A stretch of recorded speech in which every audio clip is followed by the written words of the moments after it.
Voltamos a apresentar Revista Justiça. Estamos de volta com Revista Justiça, agora com transmissão ao vivo também pelo YouTube, aqui nos estúdios da Rádio Justiça, e você pode nos acompanhar lá. Vai lá no YouTube, coloque Rádio Justiça ao vivo e nos acompanhe. 10 horas, 5 minutos. Revista Justiça. Debate. Você sabia que ontem, dia 28, foi celebrado o Dia Internacional da Privacidade de Dados? Uma data que foi criada para destacar a importância de protegermos as nossas informações pessoais em um mundo digital cada vez mais conectado.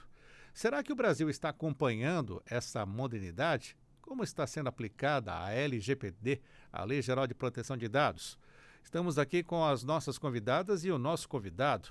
Vamos começar com o doutor Ulisses Juliano, ele que é mestre em Direito, especialista em Processo Civil e Inteligência Artificial, professor e advogado. Professor, bem-vindo mais uma vez, bom dia. Bom dia, Sérgio, bom dia, doutora Stephanie, doutora Daniela. É um prazer, um privilégio estar aqui para discutir assunto tão relevante.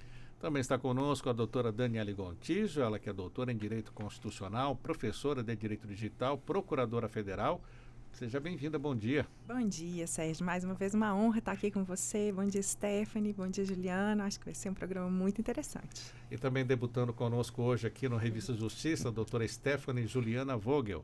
Ela que é mestre em Alta Direção e Segurança Internacional pelo Centro Universitário de la Guardia Civil e Universidade Carlos III da Espanha, graduada em Direito, e foi presidente suplente do Conselho Nacional de Proteção de Dados Pessoais, CNPD.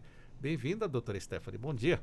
Muito bom dia, Sérgio. Bom dia, ouvintes. Bom dia, Daniele, minha amiga. Bom dia, doutor Ulisses. Para mim é uma honra estar aqui com vocês hoje.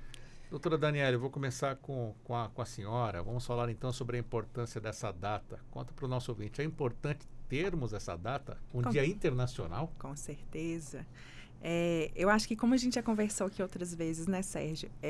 A proteção de dados hoje é um direito fundamental, porque é um valor muito importante para a nossa sociedade. É um valor muito importante porque hoje a gente vive numa sociedade que é movida a dados, numa economia que é movida a dados.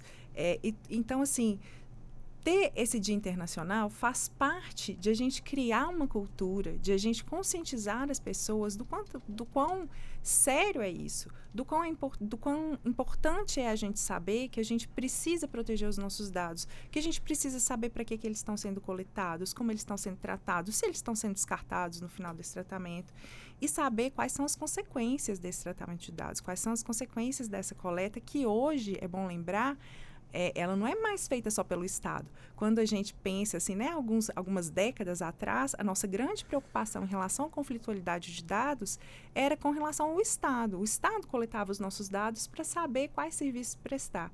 Mas aí com as novas tecnologias, o que aconteceu? Esses dados começaram a ser coletados por empresas privadas.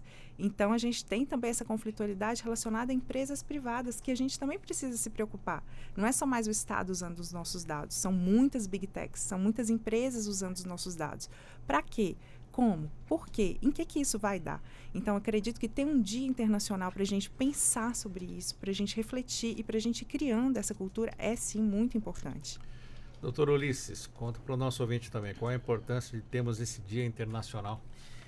É fundamental que a sociedade seja conscientizada da importância da LGPD, da privacidade dos seus dados e de como que isso está ocorrendo no cenário legislativo, no cenário judiciário. Então a gente precisa de fato discutir esse tema, um tema muito relevante. Tem uma frase que já se tornou quase que um ditado popular: os dados são o novo ouro, né?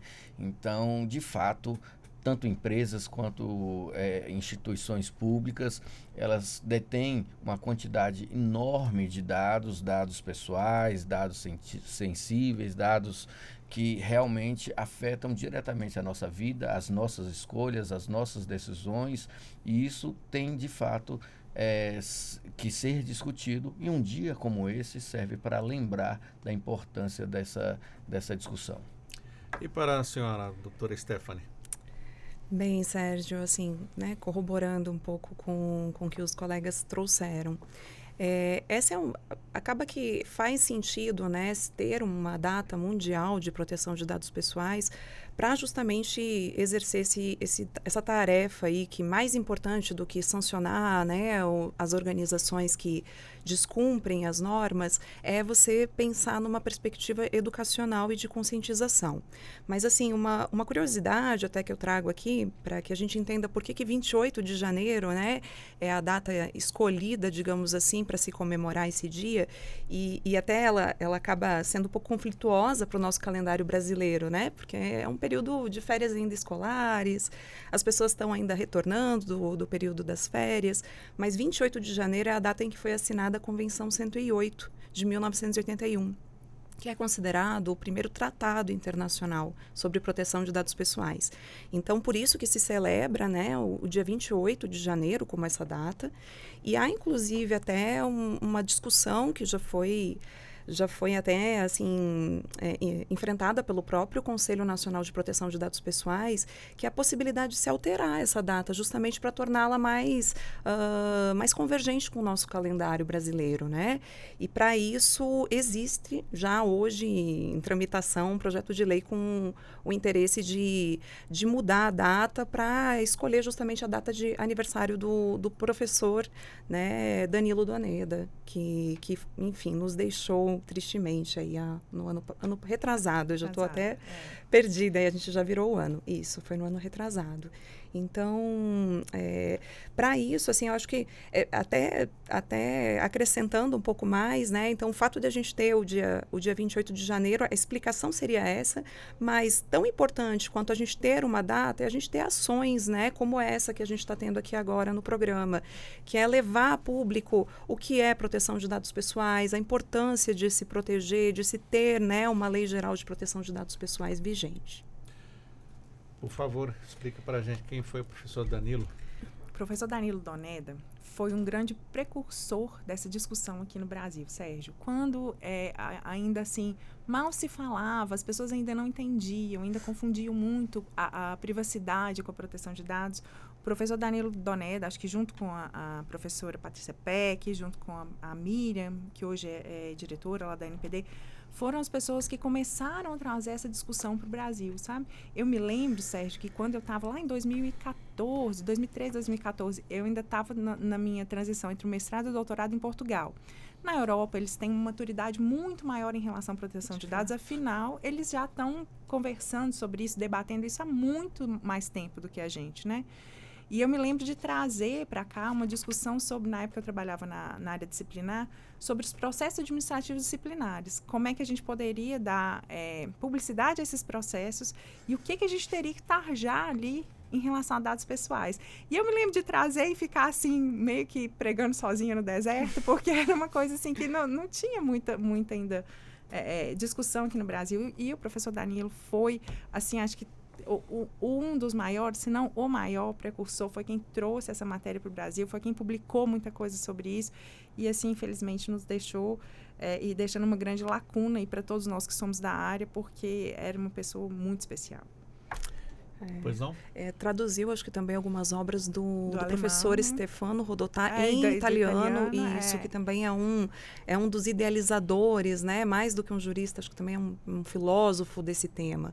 Então, assim, de fato, concordo. E ele foi um dos nossos conselheiros no Conselho Nacional de Proteção de Dados Pessoais. Então, ele tem uma longa lista aí de contribuições para essa matéria. Professor, acrescentar alguma coisa sobre o professor Danilo? Danilo Doneda foi uma perda irreparável. E uma perda talvez no pior momento possível, né? Pois estava muito próximo de conquistar tudo que ele, muitos outros e outras tanto brigaram para que nós tivéssemos no Brasil uma legislação forte, uma organização, a NPD. Então, a perca dele foi realmente irreparável, mas ele deixa um legado, né, também inestimável, né? As doutoras já falaram aí tanto das publicações pessoais, das traduções. Ele realmente foi muito relevante na construção do pensamento dessa matéria que a gente está aqui comemorando hoje o seu Dia Internacional. Doutora Daniele, Temos diferenças, então, estávamos conversando fora do ar, né, sobre dados pessoais e dados privados. Conta para o nosso ouvinte que também não sabe disso. Temos. E isso é muito importante a gente saber, Sérgio, inclusive para a gente saber o que a gente pode publicizar quando a gente pensa, por exemplo, em administração pública, né? Dados pessoais pela LGPD são aquelas informações que dizem respeito a uma pessoa natural, identificada ou identificável. Então, você veja que o critério de conceituação de dados pessoais é a identificabilidade de uma pessoa natural. Ou seja, pessoa jurídica não tem dado pessoal. Começa por aí. E é um critério que possa identificar. A gente não está falando de privacidade. Um dado público que te identifique é um dado pessoal. E aí, Sérgio, aproveitando aí, só para puxar a sardinha aí um pouco para a minha atual atividade, hoje eu atuo como diretora de recursos de acesso à informação, né? Diretora de recursos de LAI. E na CGU, na Secretaria Nacional de Acesso à Informação, que fica dentro da CGU. E uma das grandes dificuldades que as pessoas têm, às vezes, é de entender essa diferenciação. Então, a gente vê que, às vezes, os órgãos fazem uma certa confusão em relação a essa conceituação de dados pessoais e acabam negando acesso a dados que não são dados privados. Por quê? Quando a LGPD veio, ela não trouxe para nós, ela trouxe a possibilidade de regulamentar esse tratamento de dados pessoais, ela trouxe a conceituação de dados pessoais, mas ela não nos trouxe nenhuma hipótese nova de sigilo ou de restrição de acesso a dados que são, por exemplo, produzidos pela administração pública. E aí, onde que está essa restrição de acesso? Ela está lá na Lei de Acesso à Informação, que é de 2011. A Lei de Acesso à Informação já fala lá desde 2011 que os dados que dizem respeito à privacidade, honra e imagem, eles realmente podem ser dados que vão ter a sua restrição, vão ser restritos, eles não vão ser públicos. Mas daí a gente precisa pegar lá nos dados pessoais, quais são os dados pessoais que se enquadram nesse conceito? Quais são os dados pessoais desses todos que nos identificam, que são dados de privacidade, de honra e de imagem, e que aí sim são dados que a administração pública não vai publicizar. E aí você vai me perguntar, tudo bem, Dani, entendi, mas o que é privacidade? E aí a gente está num ponto de muita dificuldade de conceituação. Isso é um dos marcos teóricos da minha tese de doutorado. Porque a ideia de privacidade é aquela ideia de um lugar onde a gente tem para a gente poder desenvolver o nosso eu. É aquele lugar onde a gente pode testar as nossas próprias teses sobre nós mesmos, sobre o mundo, sem nenhuma interferência externa.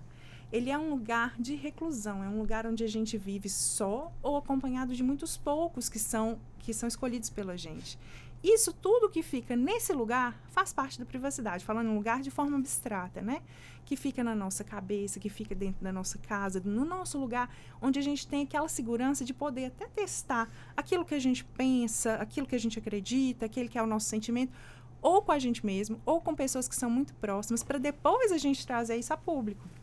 Isso é o nosso espaço de privacidade. Então, você vê que tem muita diferença. Tem dados pessoais que são dados privados? Tem. Mas todos os dados pessoais são dados privados? Não. Que situação, né, professor? É uma situação complicadíssima. A doutora Daniela explicou muitíssimo bem, mas para fazer uma contextualização para o nosso ouvinte, para o nosso telespectador no YouTube, como professor, enquanto ela estava falando, eu estava fazendo a aula, fazendo aqui um exemplo. Abrindo o quadro negro, né? A pessoa chega no órgão público, por exemplo, como ela falou, e quer, não, isso aqui é um dado privado, eu não posso expor isso aqui. Por que vocês querem saber dessa informação? Só que nas redes sociais, a pessoa se expõe completamente. Então, a gente tem uma exposição voluntária da pessoa, motivada, e aí a gente entra também na minha área de pesquisa da inteligência artificial, que ela faz com que as pessoas estejam o tempo todo produzindo dados. E muitas das vezes a produção desse dado é sensível, muito privado, como a doutora Daniela muito bem exemplificou, naquele local em que às vezes não tem nem seus pais, não tem nem seu parceiro ou parceira, é só você está construindo ali aquilo que para você é o mais íntimo, mais privado, e nas redes sociais a pessoa expõe não apenas questões de datas, lugares que ela gosta de visitar, mas expõe sonho, expõe desejo, expõe projetos pessoais, expõe lugares em que está, onde gostaria de estar, pessoas com quem sai. A pessoa esquece que ela tem uma vida privada e ela coloca a vida dela privada completamente exposta nas redes sociais. Então, quantas vezes ela foi num bar numa semana, com quem ela esteve, com quantas pessoas ela esteve. Então, a gente está... E essa é uma preocupação quando você intercala, né, essa questão dos dados com uma tecnologia como a inteligência artificial, que ela consegue automatizar isso e fazer com que as pessoas, de uma forma quase que compulsiva, tem um desejo, uma necessidade de se expor. Então, a gente está caminhando para um cenário muito desafiador, muito desafiador. Muitas das vezes a gente vê notícias de que houve vazamento em um órgão público ou numa empresa, numa empresa de cartão de crédito ou num grande varejista, mas a gente se esquece que o ouvinte aqui, às vezes esquece que aquele momento em que ele expôs a sua vida íntima, expôs a sua vida privada, tem uma tecnologia por trás captando essa informação. E aí é um outro ditado, uma outra frase que se tornou um ditado, eu esqueço o autor dela, que ele fala: se você não está pagando, então você não paga pelo Instagram, você não paga pela Facebook, você não paga pelo LinkedIn, você não paga por nenhuma rede social. Então, se você não está pagando, você é o produto. Isso. Então, a tecnologia transformou seres humanos em produtos. E a gente é vendido. Para quem? A gente não sabe. Mas nós estamos sendo constantemente vendidos pela nossa própria exposição pessoal. Doutora Stephanie? Olha, acho que essa é uma discussão muito rica, né? Você vê que os meus dois colegas aqui trouxeram diferentes perspectivas que se relacionam diretamente com a proteção de dados pessoais. Num primeiro momento, né, a Daniela expôs a questão da própria relação, como funciona, como compatibilizar a lei com a LGPD, que havia até pouco tempo atrás, eu diria, até mesmo discussões se seriam, né, diplomas antagônicos ou se necessitaria, digamos assim, de algum tipo de orientação para que eles pudessem se harmonizar. E o que se vê na realidade é que são diplomas que se complementam, né? Enquanto um protege realmente a questão da titularidade da proteção de dados pessoais, o outro impõe uma classificação de sigilo de informações. Então, em nenhum momento eles se sobrepõem ou até mesmo, né, se contradizem. E o professor também explorou um pouquinho da questão da inteligência artificial, que certamente é um debate extremamente rico e eu acredito até que mereça uma conversa própria para ela, mas eu queria dar um passinho só atrás antes. A Daniela, ela trouxe um pouco da questão da privacidade e proteção de dados pessoais, né? E contextualizou o que representa a privacidade. Eu acho que convém a gente também assinalar a própria ideia, explicando um pouco das diferenças entre esses dois direitos. A privacidade, ela tem uma dimensão mais negativa, né? Seria a ideia do Estado não intervir na esfera privada. É um direito que o titular impõe perante o Estado. Ao passo que a proteção de dados pessoais, ela tem um viés mais dinâmico. É tanto uma ideia de não ter aquele dado violado, quanto colocar o titular de dados pessoais como protagonista dessa relação.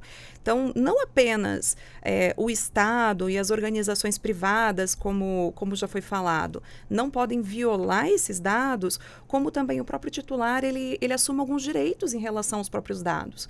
Ele tem, a própria LGPD prevê a possibilidade de ele pedir, né, informações dos bancos de dados que enfim, né, coletarem o dado dele, pedir informações sobre o status desses dados, né, pedir correção desses dados, é um direito que o titular pode exercer, a própria exclusão ou bloqueio dos dados pessoais tratados. Então, é uma lei que garante, digamos assim, tira o titular de dados pessoais de uma posição passiva e o coloca também no centro da discussão da atividade. Então, assim, arrematando, talvez, corroborando também com a própria discussão aqui, eu trago esses pontos que eu reputo interessantes. Doutora Daniele, e o nosso papel aqui dos órgãos do governo Dá para fazer um breve histórico aí do que nós temos para a proteção de dados, Lei Geral de Proteção de Dados, Autoridade Nacional de Proteção de Dados, e o Brasil, como vai nesse ponto? Vai bem ou não vai? Então, eu acho que a gente já caminhou bem, viu, Sérgio? Para o tempo que tem, a gente já caminhou bastante. Porque quando, eu não sei se vocês se lembram, e trazendo essa informação para o ouvinte, quando a LGPD foi publicada, na época, né, dos seus trâmites, o então presidente Michel Temer vetou a possibilidade da criação de uma autoridade nacional. Isso já estava previsto lá na LGPD e ele vetou por quê? Por vício de iniciativa. Porque essa criação não podia ter sido feita por iniciativa do Congresso, mas tinha que ter sido feita por uma iniciativa dele. Então, ele vetou, se eu não me engano, isso foi no meio do ano de 2018, né? Me corrijam se eu estiver errada. Isso. E aí, já lá no final do ano, ele já editou uma MP criando a NPD, que aí seria um órgão da Presidência da República. Só que a NPD, um órgão, quando a gente pensa em um órgão dentro de uma estrutura estatal, ele não tem os poderes necessários que a NPD precisaria ter para fazer uma regulação desse porte. Então, a NPD continuou ali como um órgão, mas começou a batalhar pela sua independência, que seria a sua transformação em autarquia. E essa batalha durou até 2022. Em 2022, Batalha a NPD... é bom, né? Foi uma batalha. Foi, de fato. transformar um órgão, que é um órgão, e era um órgão pequenininho. A NPD ainda, assim, se a gente pensar... Né? Se a gente pensar no trabalho que ela tem que fazer, né? A estrutura que ela tem ainda é muito pequenininha. O tamanho da regulação que ela tem que fazer, o tamanho do trabalho educativo que ela tem que fazer. Então, a estrutura ainda é muito pequena, muito enxuta. Mas aí teve todo esse movimento que convergiu na transformação daquele órgão em uma autarquia, que não é agência reguladora, como a gente já falou, porque ela não foi incluída na lei das agências reguladoras, mas é uma autarquia que é uma autoridade nacional. E por que a gente chama atenção? E assim, quando a gente fala não é uma agência reguladora, é porque ela não está lá nessa lei das agências, mas ela tem a capacidade normativa, ela tem a capacidade fiscalizatória, ela tem a capacidade sancionadora, ela tem, eu e o Rafael, que é um amigo que também trabalhou comigo lá na Procuradoria da NPD, a gente tem uma tese de trabalhar pensar a NPD como algo que é mais do que uma agência reguladora. Porque a NPD foi feita, mais do que para regular o mercado, ela foi feita para concretizar um direito fundamental, que é o direito fundamental à proteção de dados. No mesmo ano, se eu não estou também muito enganada, no mesmo ano que a NPD virou uma autarquia, também foi aprovada a emenda constitucional que transformou o direito à proteção de dados em um direito fundamental. Então, a NPD, a primeira competência da NPD é zelar, a gente fala zeladoria da proteção de dados, é zelar pela proteção de dados. A primeira competência dela é concretizar a proteção de dados. Então, a gente pensa nela mais como uma autoridade de garantia de direito fundamental que tem competência de fiscalizar, competência de sancionar, competência de criar normas, mas tem principalmente o dever de concretizar esse direito. Ela tem o dever de criar estruturas processuais, estruturas dentro do próprio Estado para concretizar esse direito fundamental de todos nós, né? Então, ela foi criada com esse objetivo, com essa missão muito grande, muito nobre. Mais do que regular o mercado, muito mais do que regular o mercado. Mas hoje tem essa estrutura necessária, os ainda funcionários? Não, tem, esse é um ponto bem crítico, se me permite, Sérgio. E acredito que os ouvintes também, que se interessam pela temática e atuam, né, advogam, enfim, trabalham direto ou indiretamente com proteção de dados pessoais, sabem bem porque é conhecida essa dificuldade estrutural hoje da NPD, né? Até também acrescentando, das competências que a autoridade possui, se eu não me engano, são 24. Então, são muitas competências e aquilo que a Daniele trouxe é totalmente legítimo. A normatização, a sanção são apenas algumas, né? O simples fato de ela ser uma autoridade que zela pela proteção de dados pessoais já torna a tarefa dela muito complexa.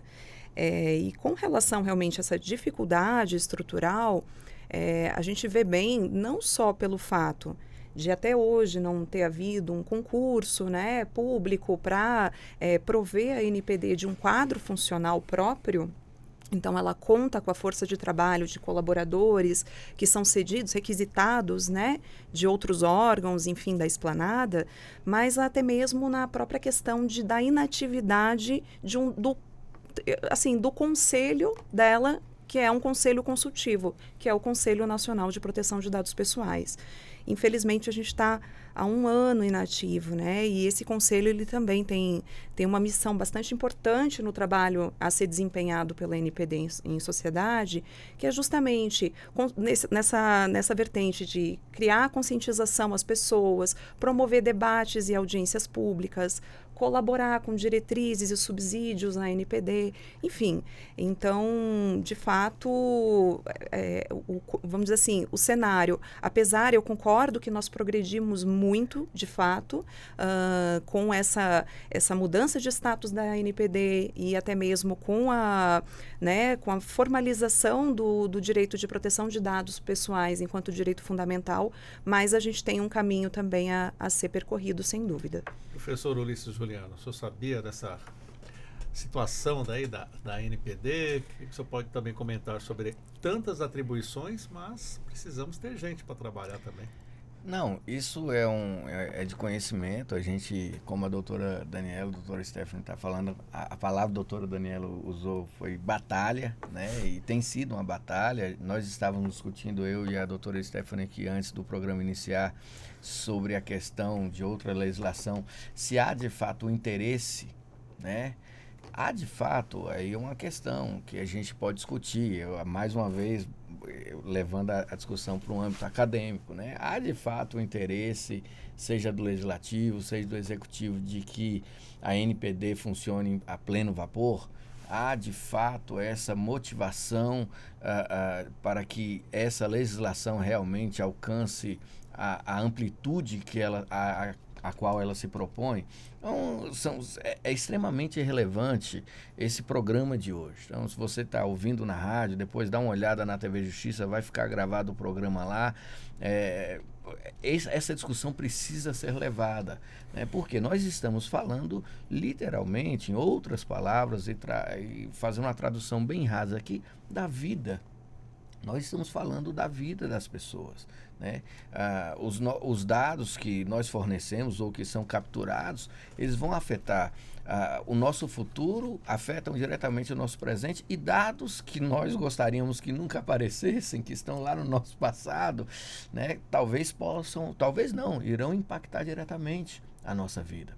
Então, é uma discussão relevante, porque isso, com certeza, daqui a 5, 10 anos, vai ser um definidor da vida de milhões de pessoas.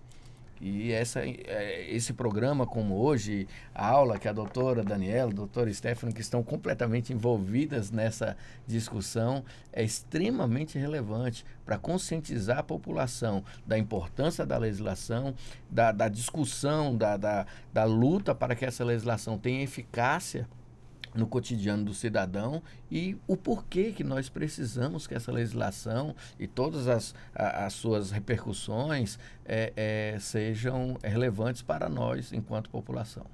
Estamos tratando aqui na Rádio Justiça, debatendo o Dia Internacional da Privacidade de Dados. A data foi celebrada ontem. Estamos aqui com os nossos convidados. Quem falou agora foi o professor Ulisses Juliano, e temos aqui também a doutora Daniele Gontijo e a doutora Stephanie Juliana Vogel.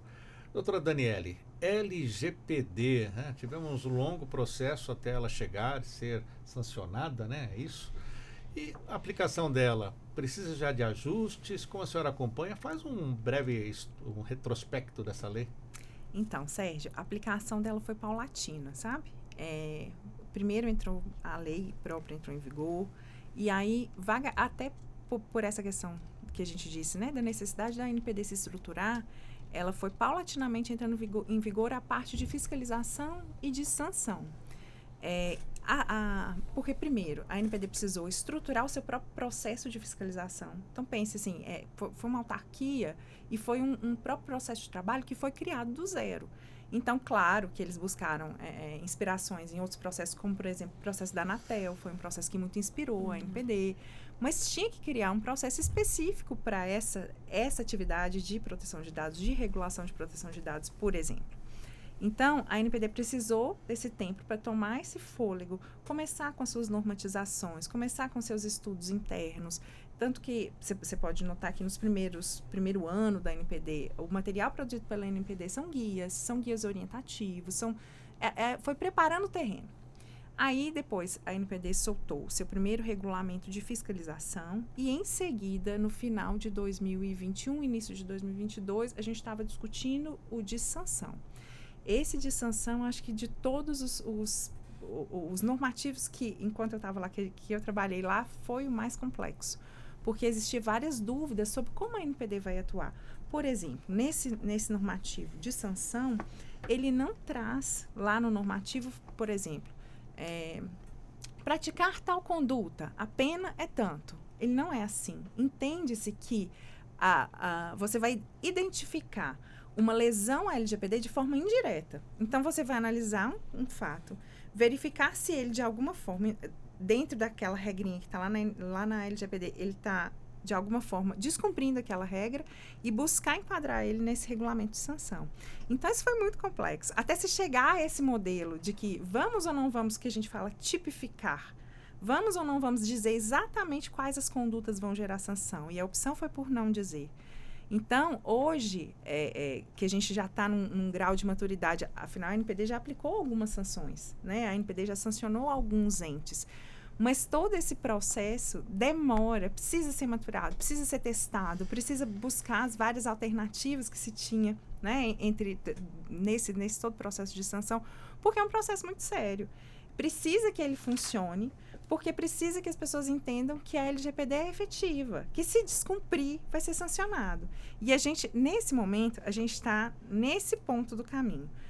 A normativa de sanção foi já aprovada, a NPD já começou a sancionar e a gente está começando a ver esse processo de efetivação do direito sendo cumprido, porque as sanções começaram a ser aplicadas. Tivemos a primeira multa e depois disso? Tivemos multa, já tivemos sanção de órgãos públicos e tem alguns, inclusive para quem tiver interesse, quem estiver estudando o tema, for da área, os processos que vão acontecer na área de fiscalização, eles ficam públicos no site da NPD.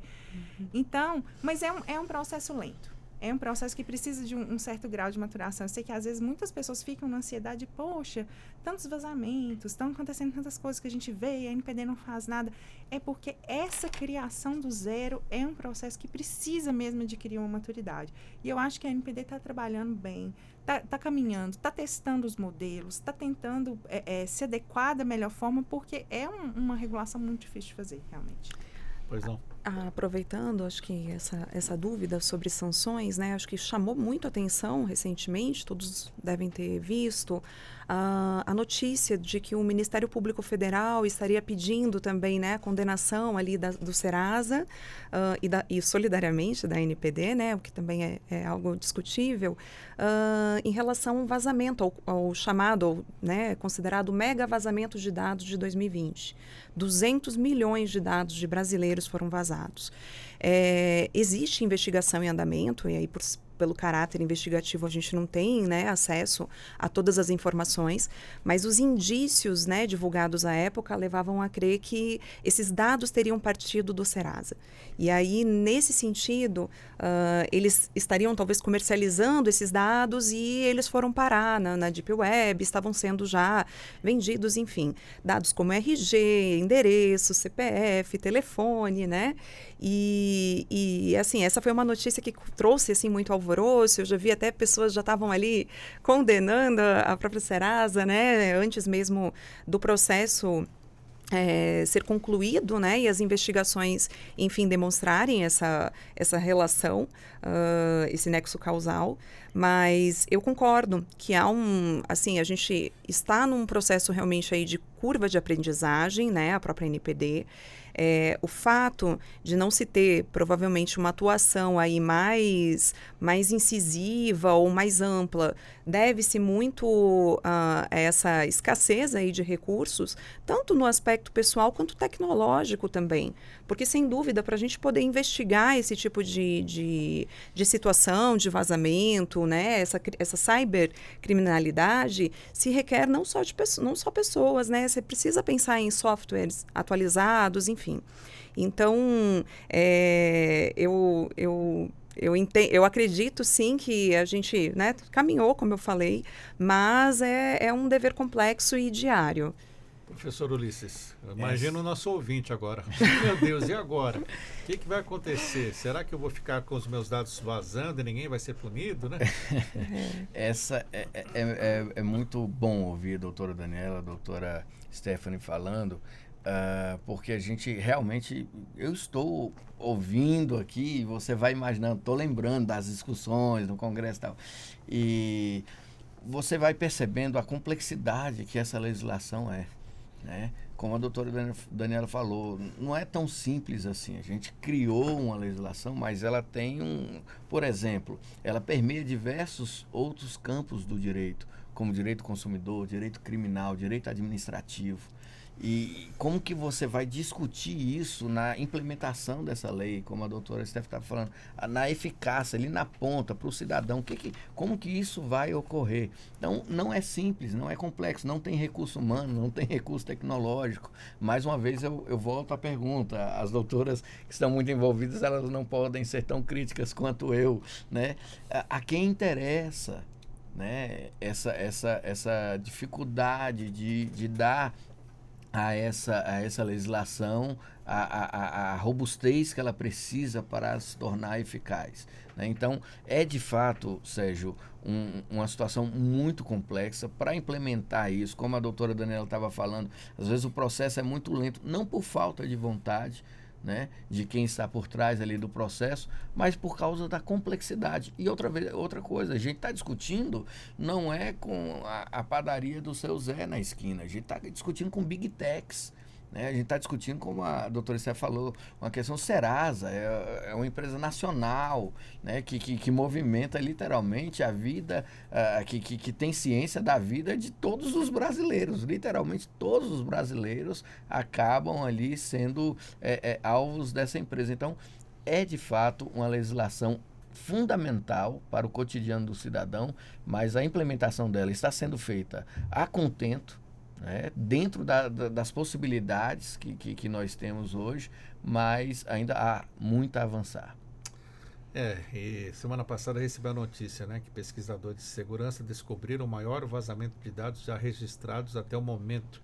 Eles apontam uma base de dados de aproximadamente 26 bilhões de registros de dados vazados, uma base de 12 terabytes que foi encontrada em uma instância de armazenamento aberto e é referida como a mãe de todos os vazamentos.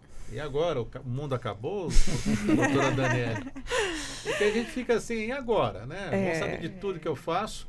Os golpistas ligando para aplicar golpes, ele tem a ficha completa, sabe até o imóvel que você tem, a sua filiação, se é casado, se tem filhos. E aí? Daí a importância, eu acho, né, como o doutor Ulisses estava ali chamando a atenção de realmente se fortalecer a atuação da NPD, porque para esses vazamentos de dados, a NPD já tem um procedimento, né? Ela tem um procedimento de comunicação, ela tem já o procedimento de fiscalização, mas é como a gente estava falando, assim, pensem que quando a gente pensa nas agências reguladoras, né, que a NPD muitas vezes é comparada, quando você pensa na ANAC, o que a ANAC regula? A ANAC regula a aviação. Qual que é a atividade dela? É um cercadinho bem pequenininho. Quando a gente pensa na ANS, ela regula saúde, também é um cercadinho delimitado. Quando a gente pensa na NPD, ela regula o quê? Todo mundo faz tratamento de dados. Então, assim, aí você pensa em mega vazamentos, pensa em tratamento de dados que estão sendo feitos desconsiderando os princípios da LGPD. E aí é uma gama muito grande e eu acho que passa pela necessidade de fortalecer a NPD, fortalecer os processos, que os processos sejam cada vez mais democráticos, que eles tenham cada vez mais accountability, que eles possam ser auditados, que eles possam vir a ser transparentes e que a NPD possa, à medida que for se fortalecendo, ir avançando mais nessa sua competência. Mas aí, Sérgio, eu vou agora falar só dar um viés um pouquinho diferente, porque é a forma como eu acredito. Eu acho que é essencial o processo sancionatório, é essencial porque ele reforça a necessidade de cumprimento da lei. Mas eu acho que o número 1 é o processo educacional. É fazer as pessoas entenderem por que a gente tem que proteger os nossos dados.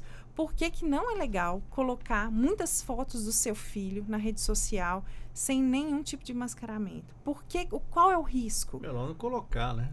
melhor não colocar. Sim, exatamente. Acho que é justamente isso. A cultura, a conscientização, né? E aí entrou essa questão da elaboração de guias e outras ações. Acho que a gente não pode se resumir a isso e ficar, né, correndo o risco de estar preso a uma bolha, né? Acho que a gente precisa ir além e alcançar o cidadão final, né? Que é aquela pessoa que não imagina que ela está tratando dados pessoais a todo momento. No instante em que ela abre uma página na internet, muito provavelmente ela está ali já numa operação de tratamento.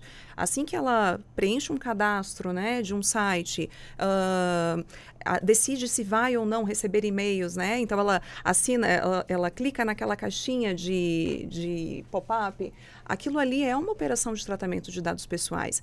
E veja, a gente está muito acostumado no dia a dia, até pelo modelo de sociedade digitalizada, interconectada e urgente, a negligenciar a importância desses termos, né? Então, quem é que hoje para realmente para ler se existe ali a cláusula de quantos anos aquele dado vai ficar com aquela base, se aquele dado vai ser corretamente eliminado ao final do tratamento, se vai haver o compartilhamento com terceiros, né? Porque muitas vezes a pessoa está preenchendo ali os dados dela numa farmácia, eu quero deixar o meu CPF para receber um desconto, né, no medicamento. E esse dado, ele está ficando apenas ali com aquela farmácia ou ele está sendo eventualmente compartilhado até mesmo com o meu empregador, como a gente infelizmente já viu, né? Isso tudo parece hipotético, mas tristemente a gente já teve episódios como esse, de o empregador saber da gravidez de uma funcionária antes mesmo da própria família. Né? Por quê? Porque houve justamente esse tratamento indevido, por justamente desrespeito, um total desrespeito às premissas ali da nossa Lei Geral de Proteção de Dados Pessoais. Professor Ulisses? Dentro disso, eu acho que é importante aqui voltar àquele ponto, aquele gancho da inteligência artificial. O problema, e aí é um grande desafio para a NPD, para a LGPD, porque com a inteligência artificial você tem um tratamento de dados assim, sem qualquer limitação, né? Antes você precisaria de alguns softwares, alguns programas, várias pessoas especializadas. Hoje não, você tem uma tecnologia que ela pode fazer o tratamento de dados, como a doutora Stephanie acabou de falar, e compartilhar aqueles dados ali para quem tem interesse naqueles dados ali, de uma forma muito rápida, muito célere, né? Então, como a doutora também, Daniela, falou sobre a questão de compartilhar imagem de filhos, né? Tem um vídeo de uma TV dinamarquesa, eu acho que todo mundo deve ter visto esse vídeo, que a TV fez uma dramatização de uma menina que os pais todo dia compartilhavam imagem dela, foto dela no parquinho, foto dela na escola, foto dela em casa e brincando e tal, não sei o quê. E aí eles fizeram uma dramatização como se ela tivesse com 18 anos, e aí eles chegam ao cinema e quando sentam lá ao cinema aparece a menina falando: papai, mamãe, quem autorizou vocês a me expor? E aí foi mostrando toda aquela exposição que deu. Então nós teremos daqui a uns, como eu falei, 5, 10 anos, pessoas que tiveram a vida completamente expostas nas redes sociais. Mas completamente. E essa pessoa vai ter que entrar no mercado de trabalho, vai ter que entrar no mercado acadêmico sem nenhuma ressalva, sem nenhuma resguarda, sem nenhum nada. A vida dela está completamente exposta, o que ela fez, com quem ela se relacionou, onde ela foi. Às vezes, e na maioria das vezes a exposição não foi feita por ela, foi feita, como a gente acabou de falar, pelos pais. Então, se o menino ficou doente, qual a doença que o menino teve? Quanto tempo ele foi internado? Se já fez cirurgia? São dados ultra sensíveis que a gente está expondo esses dados completamente. E aí a gente tem uma tecnologia por trás disso que também não está regulada. A gente tem um PL parado no Senado Federal, que é o PL para regular, é um marco legal da inteligência artificial, aí tem um substitutivo e está parado, né? Então é uma tecnologia que está afetando completamente a nossa vida, como eu falei aqui no início, as escolhas que a gente faz, né? Então, por que uma pessoa hoje decide vestir a roupa que ela está vestindo? Porque ela está sendo bombardeada diariamente por uma moda nas redes sociais, por uma roupa que foi vestida ali, por uma blogueira e tal. Então, as músicas, ou seja, que a gente escuta, A gente, se você parar para pensar, a gente está mudando o nosso estilo musical. Isso está afetando as nossas escolhas. Antes você só ouvia MPB, rock. Hoje você está ouvindo samba porque alguém do rock está cantando samba, alguém do samba está cantando MPB. E Spotify, YouTube Music está fazendo essa mescla e está definindo os nossos gostos, né? A gente está completamente sendo influenciado. E aí, mais uma vez, a gente reitera por que um dia como hoje, 28 de janeiro, é importante, como ontem, é importante a gente discutir esse tema, porque eu reitero, se refere à nossa vida, se refere ao nosso passado, ao nosso presente e como nós estaremos daqui a alguns anos. Então, às vezes você vai concorrer, e eu finalizo isso falando a um órgão público, a um cargo público, que você passou ali 5, 10 anos lutando por aquele cargo, né? Se especializando, pesquisando, estudando, até atingir ali todos os requisitos para você disputar aquele cargo. E talvez por causa de um vídeo que foi compartilhado sem você autorizar, ou você compartilhou, uma informação, como a doutora Stephanie falou, né, de uma gravidez que o empregador ficou sabendo antes da família da moça. Então, uma informação íntima, privada, que foi compartilhada, ninguém sabe como, pode afetar um projeto de vida de 5, 10 anos que você se dedicou. Então, é importante sim, como a doutora Daniela falou, em primeiro lugar, conscientizar. E a Rádio Justiça, que o seu programa faz esse papel de cidadania, muito importante. Sim. É importante conscientizar, a população precisa saber desse seu direito, precisa saber de como ela se porta nessa nova realidade que nós estamos vivendo, sim, que a nossa vida virtual afeta diretamente a nossa vida física, né? E como que a gente vai se relacionar com isso. Vou voltar aqui com a doutora Daniele. Doutora Daniele, e além dessa dica, né, de exposição dos filhos demais, vejo hoje pais abrindo contas para os filhos no Instagram. Qual os conselhos que a senhora deixa para essa proteção dos dados? Não só os dados pessoais, que o pessoal pensa em números, né, mas os dados de comportamento, de consumo. Tem como nossos hábitos nos protegerem mais? Então, tem. Acho que a gente podia começar pensando o seguinte, para a gente se proteger mais. Hoje, não existem mais dados inofensivos. Porque antes a gente pensava isso, eu vou compartilhar aqui só o meu CPF. Aqui é só o lugar onde eu fui. Não existem mais dados inofensivos. Por quê? Porque hoje, como o Dr. Juliano bem destacou, a gente já tem tecnologia o suficiente para se ir criando um aglomerado de dados sobre o indivíduo. Então, a cada dado que você compartilha em lugares diferentes, esses dados conseguem ser tratados para que vá se criando mais inteligência sobre você, mais até do que você sabe. A gente tinha medo do cookie, né? Mas pois é. O negócio avançou, né? Os cookies. Exatamente.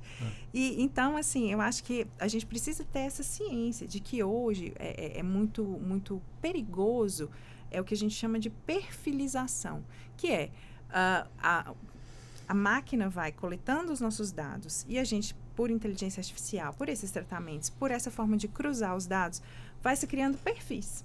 E como é que é esse perfil? É como se colocasse a gente em algumas caixinhas. Por exemplo, a Daniele é uma mulher, ela tem um filho, ela tem 42 anos, ela gosta de fazer crossfit e vai me colocando numa caixinha. E ali, junto com aquela caixinha, tem várias pessoas que são parecidas comigo. Ela gosta de comida mineira. Ela gosta de comida mineira, exatamente. E aí, nessa caixinha, cria-se um perfil. E o problema, Sérgio, é que aí começa-se a tratar os perfis dessa caixinha tentando predizer o que eles vão fazer a partir do comportamento dos outros. E se começa a tratar o perfil daquela caixinha, mandando para ela só aquilo que ela quer consumir. Então, a informação para essa caixinha é aquela que ela quer ler. A informação de consumo para essa caixinha é aquela que ela quer comprar. A gente começa a ficar preso em bolhas que não nos dão sequer a diversidade mais de pensamento, de conhecimento de produtos. Por quê? Porque é tudo muito direcionado para a gente, para o nosso perfil. Porque essa é a nossa economia de dados. Ela é feita assim. Ela é feita para que a gente fique mais tempo nas redes sociais. Ela é feita para que a gente consuma mais. Ela é feita para que a gente veja um produto que a gente nem saiba que existia e fale, nossa, preciso disso. Por quê? Porque ele foi feito para a nossa cara. Então, a gente precisa ter tanto uma postura ativa de buscar coisas diversas e não ficar só preso na nossa bolha. E aí a gente está falando até, inclusive, em riscos para a democracia. Porque quando a gente fica preso só na nossa bolha, a gente fica ouvindo só quem fala o que a gente quer ouvir. Exato. Ou aqueles que divergem demais e que podem fazer a gente ficar ali muito tempo na internet discordando deles. A gente não chega naquela gama de informação que a gente tinha antes. Isso é muito perigoso. Então, a gente tem que ter isso em mente, que a gente está dentro de um perfil hoje. A gente está sendo tratado como dentro de uma caixinha. Como que eu saio dessa caixinha?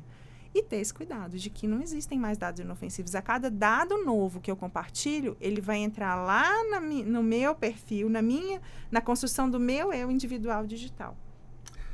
Felizmente o nosso tempo está acabando. Vou começar agora os agradecimentos e as considerações finais. Começo com a nossa debutante, doutora Stephanie Juliane Vogel. Ela que é mestra em Alta Direção em Segurança Internacional pelo Centro Universitário de la Guardia Civil e Universidade Carlos III da Espanha, graduada em Direito e foi presidente suplente do Conselho Nacional de Proteção de Dados Pessoais. Doutora Stephanie, muito obrigado por estar conosco. Espero que tenha gostado. E quais as suas considerações finais desse tema?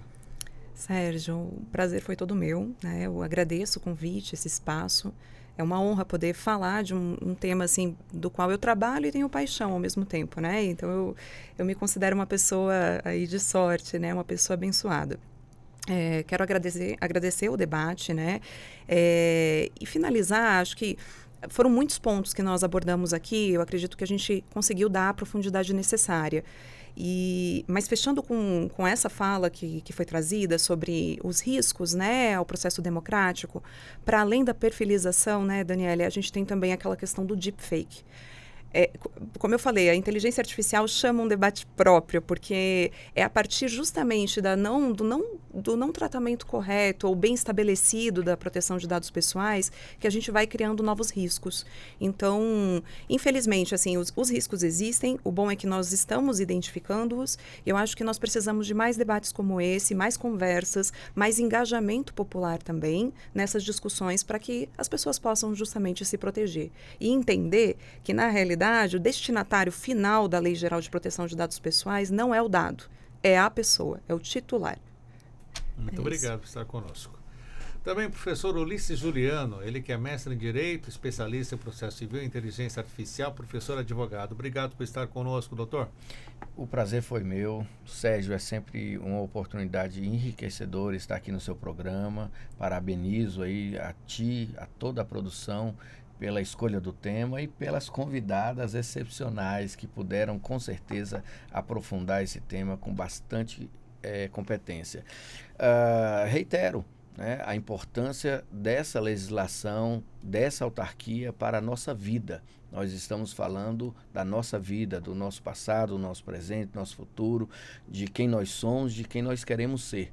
Então, é fundamental que o cidadão se conscientize da importância e da relevância de buscar os seus direitos, de ficar atento, de pesquisar, né? Não fique aqui só nesse programa, dá uma olhada nessa legislação, vê o que ela te afeta. Às vezes você é um empresário, às vezes você é um comerciante. Como que isso está sendo discutido dentro da sua empresa?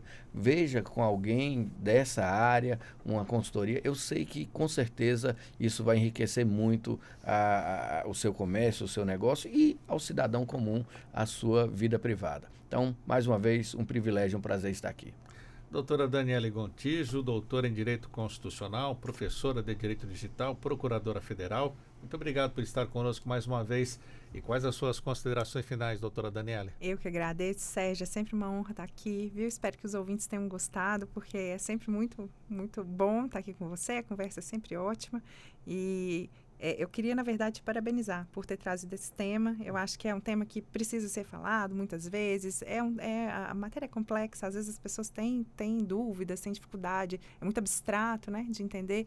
Então, parabéns por trazer e muito obrigada pelo convite mais uma vez. E já que temos um tempinho ainda, quais outros conselhos, além dessa exposição dos vídeos, o que o nosso ouvinte tem que ficar atento com o que posta na internet?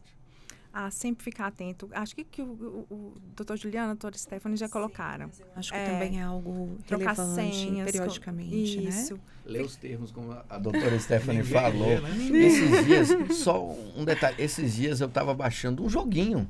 para o meu filho tem 5 anos, e aí eu falei, vou dar uma olhada, nunca leio, mas eu vou dar uma olhada aqui. Tava lá, eu autorizo o jogo tirar fotos periodicamente.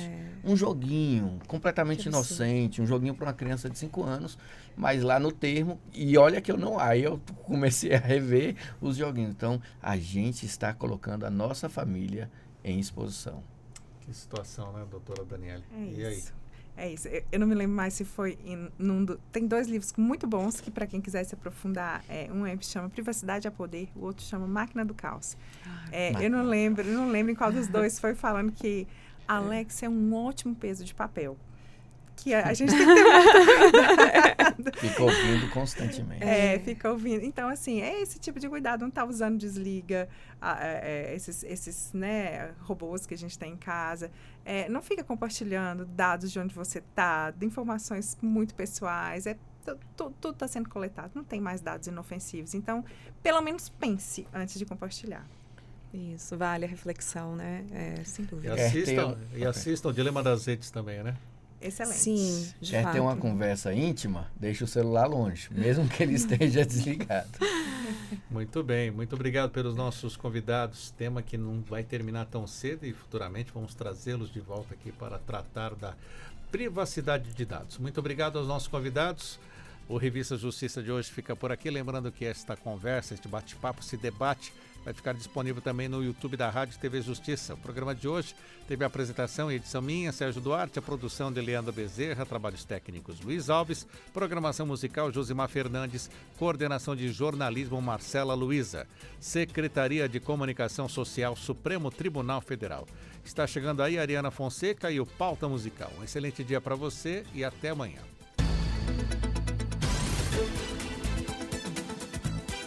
A Rádio Justiça apresentou Revista Justiça.